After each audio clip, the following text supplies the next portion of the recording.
guys, good evening. So, another late night session for today. Ang bilis lang ng week natin. So, today is Thursday and bukas Friday na naman. So, last day of trading for this week. So, kamusta naman yung mga trades natin dyan?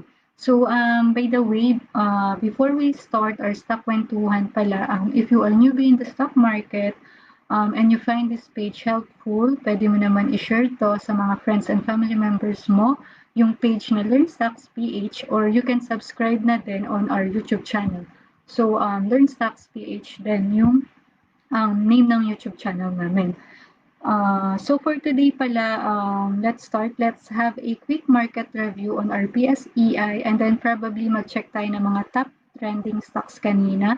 So like yung BSC, PA, and ABA.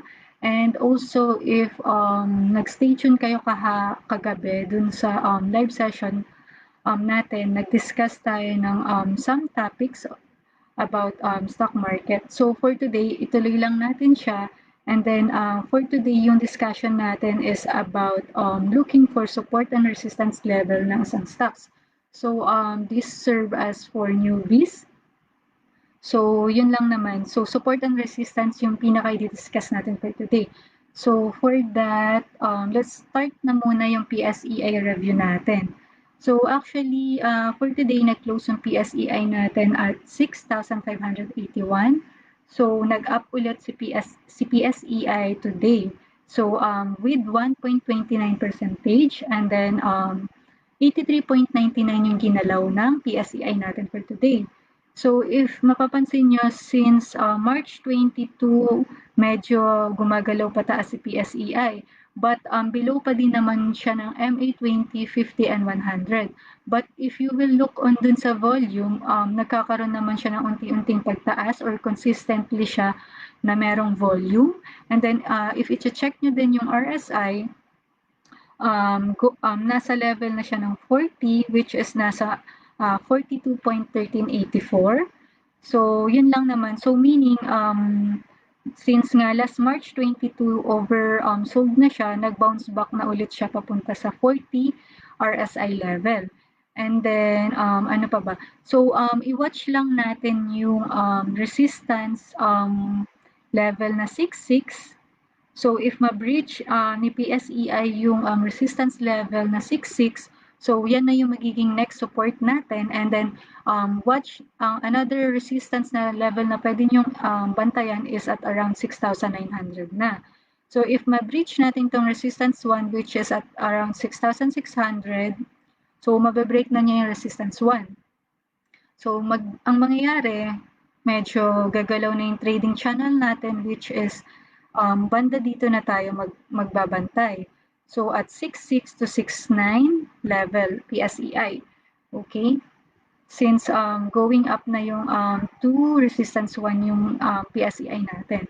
So that's all for the PSEI review for today. And then ano bang next natin? So discuss natin yung tatlong stocks na nag-trending for today. So, start tayo kay BSC. Try natin i-check si BSC. So, actually, ayan, si BSC is nabuhay na naman. So, kanina, with 24.66% gain, si BSC kanina. So, gumalaw siya ng 0.18. So, if i-check natin siya sa indicators na MA, moving averages, RSI, and then volume, if you will notice, mataas yung volume niya kanina. And then, if mapapansin nyo sa RSI, nasa 50 na siya, nag-above 50 na siya, or sorry, yes, 50.2482. So, nandun na siya sa RSI level niya. And then, if mapapansin nyo, nag-above na rin siya ng MA100. So actually, going or breaching na siya ng resistance 1 niya which is at around 0.93. So yan, medyo unti-unti na namang nabubuhay si BSC. So actually, I think bantayan natin yung trading channel from around Next na babantayan natin dyan is kapag na-breach niya yung resistance 1 will be at resistance 2, which is at around 1.19. So, bantayan lang natin if mabibreach niya yung resistance 1 and then probably kapag na-breach niya yan na yung magsisilbing support niya ulit. And then resistance level to watch is 1.19 to 1.20 price level. So, yan. And then try din natin i-check sa other indicators. So, actually, mukhang pasok din si BSC dun sa indicators na ALMA MACD. So, if mapapansin nyo, yung blue line from the MACD is crossing above na sa red line. So, bantayan natin until tomorrow if what will happen to BSC. So, actually, if binabantayan mo to at bumili ka na kanina or nung Wednesday, nag-gain ka na rin dito. And then, if kung kailan mo isa-sell, hintayin mo lang ulit yung selling signal mo using the MACD and then the ALMA line.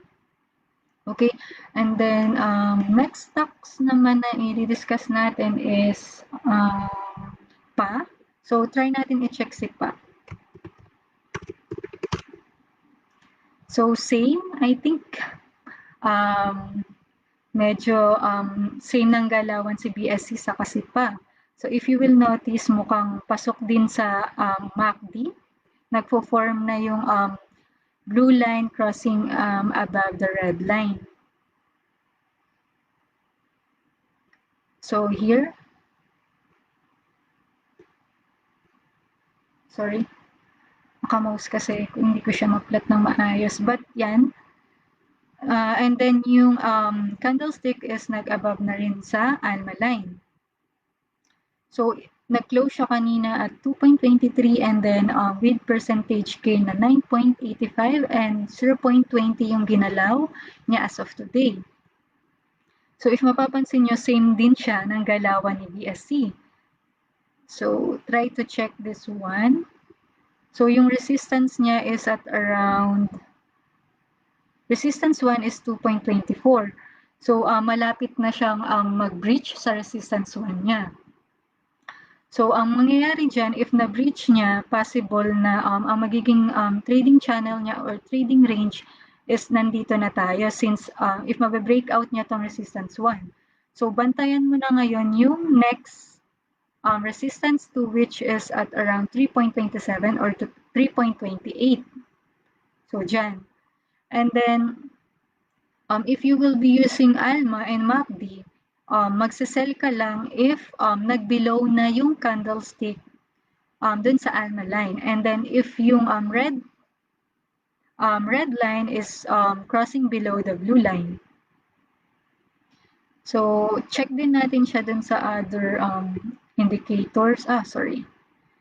Moving averages. Yan, and RSI. So, yung RSI, so I think nasa level na siya ng above 40. So, medyo umaangat na din si PA or nabubuhay ulit siya. And then, if mapapansin nyo, nag-above na rin siya ng MA100, which is a good sign or possibly na mag-comeback siya on this level na trading channel na sinabi ko on at around 2.23 to 3.28. So, yun, bantayan lang natin si PA din if you are holding or invested or nagtatrade ka sa PA. And then next stock is ABA. So, kay ABA, looking at the chart, so I think uptrend na siya since candlestick is above the MA20, 50, and 100.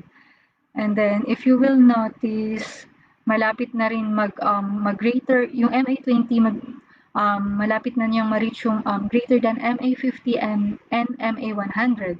And then, ang ganda rin ng RSI niya, which is umaangat. Malapit na niyang ma-reach actually in 60. Since nasa, I think, nasa 59, around 59 na siya. And then, kanina, nag-close siya at 1.21 and then with 10% gain. So, gumalaw siya ng 0.11. So, kanina. And then, if mapapansin nyo din, same with BSC and PA. So, pare-pareha sila actually. So, check nyo dito. So, malapit na din niyang mag-reach actually yung resistance 1 niya. So, if mangyari yon, ang magiging trading channel mo na babantayan mo now is dito, banda. So, at around 1.22 until 1.31. So, yan yung magiging trading channel mo. So, actually, if hindi ka pa nakakabili, pwede kang mag-buy on breakout sa resistance 1. Pero if nakabili ka na, so, i-wait mo if mabibreak nyo yung resistance 1. If mabibreak, hold mo and then until if mabibreach niya yung resistance 2 as well. Pero if hindi, nauntog sa resistance 1, pwede ka nang mag-sell dyan. So, I think that's all lang for the stocks trending for today. So, tatlong stocks lang yung i-discuss natin for today. And then, proceed naman na tayo sa discussion natin. So, continuation to nung discussion natin kahapon. So, for the purpose of the newbie, sa mga newbies dyan, I think very important tong topic na to, which is to look for support and resistance levels. So, kahapon, pinag-usapan natin yung know the trend. So, sa trend natin, meron tayong uptrend and downtrend. So, very basic yan. And then, this topic for today is also basic. So actually, if alam mo tong support and resistance, makakapag-trade ka na without using other technical indicators. So yun yung pinaka-basic sa trading, support and resistance level. So start na tayo. So discuss natin si support and resistance. So first thing, support is a price level or a price region where yung bullish buyers is greater than the willing sellers. So if mapapansin nyo, support plus bullish buyers, naka-green siya. So meaning nun, if bullish buyers is greater than willing sellers, this causes the price to bounce or go up. So if maririnig nyo yung phrase na buy on support and sell on resistance, yun yung actually ang pinaka-basic na pwede mong gamitin in trading. So mamaya mapapakita ko sa inyo kung paano mag-plot ng support and resistance. So sobrang ano lang naman yan, madaling intindihin. So now proceed tayo kay resistance. So kabaliktaran naman ni support sa resistance. So si resistance is a price level or a price region kung saan yung bearish sellers is greater than the willing buyers. So meaning red siya, resistance, and then bearish sellers, this causes the price to go down. So, on the next slide, papakita ko sa inyo if paano natin i-plot yung support and resistance. And then before that pala, yung support and resistance kasi is can either be horizontal or diagonal.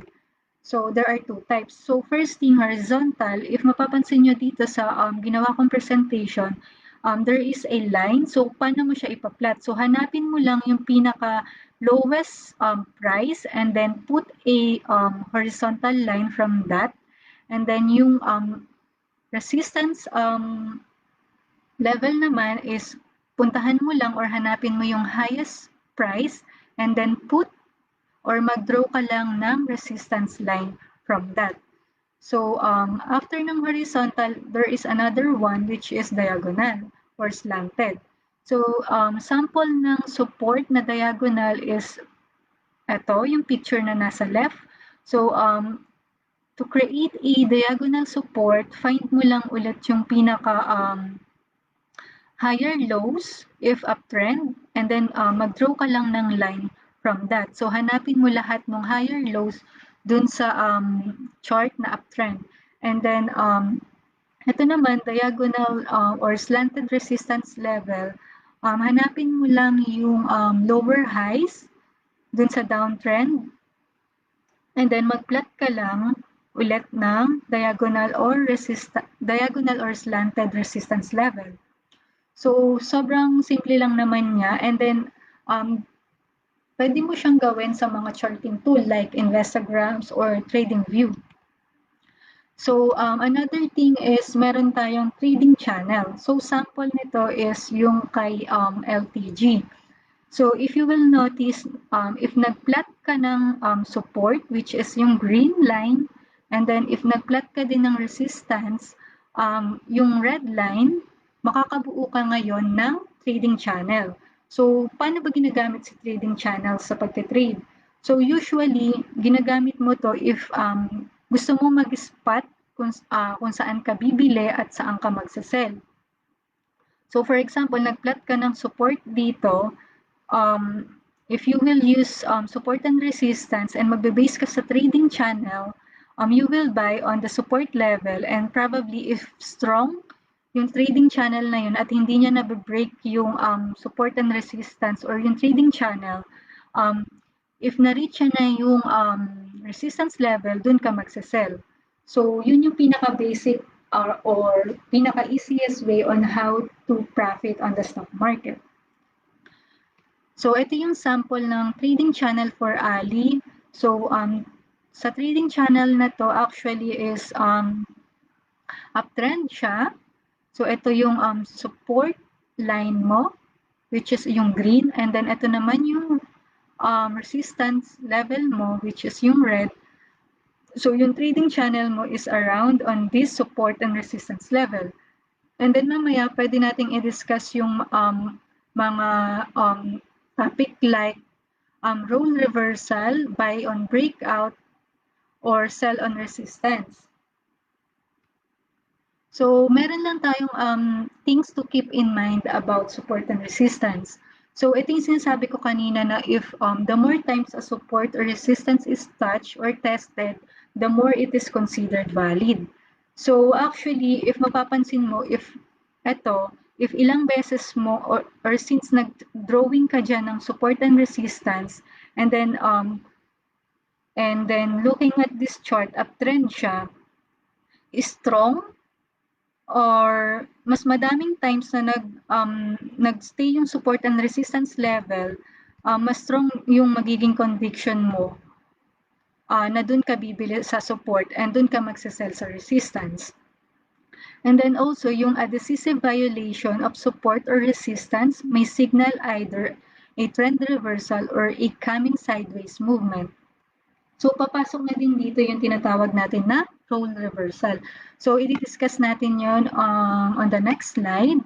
So, example ng role reversal kasi, meaning on this chart or sample na to sa East West Bank, if mapapansin nyo, yung support, yung previous support mo is naging resistance level na.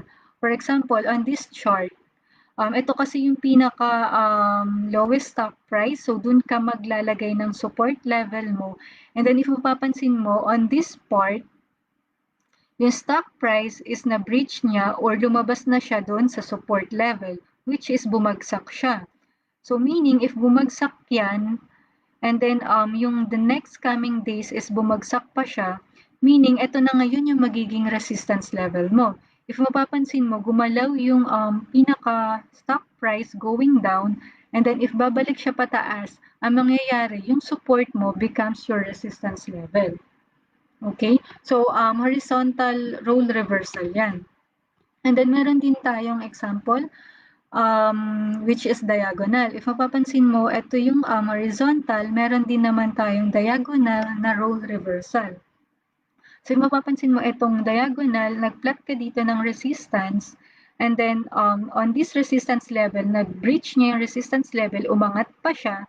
So, meaning, since umangat siya, makakapag-form ka na ng another support level on this price or on this chart. So, basically, meron tayong horizontal and diagonal role reversal din. So, another sample is yung sa AGI. So, previous resistance became support now. So, another example, maganda rin i-mix si role reversal on the other indicators like Fibonacci retracement level and other indicators like moving averages. So, sobrang powerful ng support and resistance. So actually minsan, hindi minsan, madalas ginagamit ko si support and resistance sa pagde-decide ko if magba-buy or sell ako ng isang stocks. So I think that's all lang for our discussion today. So balikan natin kung ano yung magiging next topic natin on our next live session. So since ito yung from charting to trading to making money one step at a time, so nakakadalawang step na tayo. So if ang next topic natin on our next live session is if not trending, look for patterns. So next time i-discuss naman natin yung mga stock patterns since pwede mo rin magamit yung mga patterns na yon to timing sa pagtitrade ng isang stocks. So I think that's all lang for today. And I hope you learned from this live session. So thank you guys for listening and don't forget to like or share this live session to your friends or family members. Thank you and have a good night as well.